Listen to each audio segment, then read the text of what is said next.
আজকাল বিতর্ক বাহাসের নামে যেগুলো হয় এইরকম ফরম্যাট সাহাবীদের মধ্যে ছিল বলে আমার জানা নেই। এখন তো বিতর্ক বাহাস মানে হলো মার মার কাট কাট।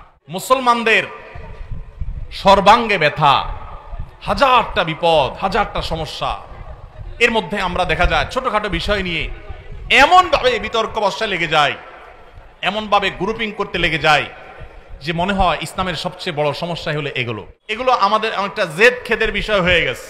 এখানে হক অন্বেষণ করার চাইতে জেদ খেদটা বেশি গুরুত্বপূর্ণ হয়ে গেছে। এই জন্য আজকাল যত বিতর্ক বাহাস হয়, ইন্টারেস্টিং বিষয় হলো এগুলাতে কেউ হারে না, কেউ হারেনি। কোন বাহাসে কেউ হাসতে শুনছেন আজ পর্যন্ত? সব পক্ষই জিতে, সবাই মনে মনে খুশি। হ্যাঁ আমরা জিতে গেছি, আমাদেরটা হক প্রমাণ হয়ে গেছে। আরেকজন বলে আমারটা হক প্রমাণ হয়ে গেছে। কি লাভ রে ভাই? এই টাইপের বাহাস সাহাবীরা তো পরের কথা, ইসলামের সোনালী যুগের কখনো কোনো কালে কেউ ছিল বলে বলতে পারবে না। বিশেষ করে সোশ্যাল মিডিয়ার উন্মুক্ত প্ল্যাটফর্মে যেখানে ইসলামের শত্রুরাও আছে, সেখানে তাদের কাছে হাসির পাত্র হওয়ার মতো অনেক কাজ আমরা করছি। কেন আপনি কোন হুজুরের পক্ষ নিয়ে এসে আরেক হুজুরের গালি দিয়ে নিজের ঈমান আমল নষ্ট করতে আসেন? কে শিখেছে আপনাকে ইসলাম? যেই হুজুরের ভক্তি আপনাকে আরেক হুজুরকে গালি দিতে শিখিয়েছে ফেসবুকে, সেই হুজুর আপনার প্রকৃত ইসলামের শিক্ষক হতে পারে না।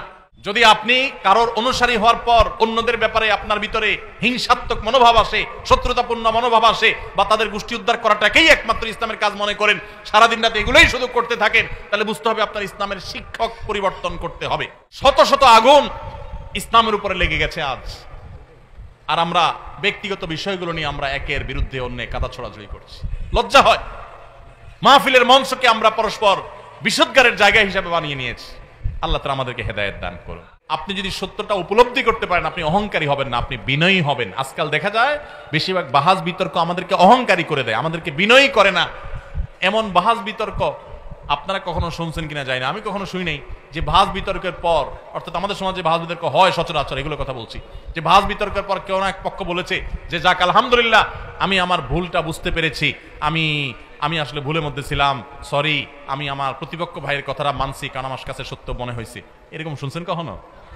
এই জন্য বলছে যে বিতর্ক বাহাসে কেউ কোনোদিন হারে না, এবং সেখানে সত্য খুব কমই জিতে, তার্কিক জিতে। যার তর্কের গলার জোর, চাপার জোর যত বেশি, বেশিরভাগ সেই জিতে। ইসলামের গুরুত্বপূর্ণ একটা বিষয় হলো আখলাক। সে আখলাক আজ আমাদের নিজস্ব মুসলমান ভাইদের সাথে আমরা দেখাতে পারছি না। ভিন্ন মতের মুসলমান, সেও তো আমার ভাই, দিন শেষে কেন তাকে আমি শত্রু মনে করব? আল্লাহ আমাদের সবাইকে উদারপন্থী মুসলমান হওয়ার তৌফিক দান করুন, ধৈর্যশীল সহনশীল মুসলমান হওয়ার তৌফিক দান করুন, আখলাকওয়ালা মুসলমান হওয়ার তৌফিক দান করুন।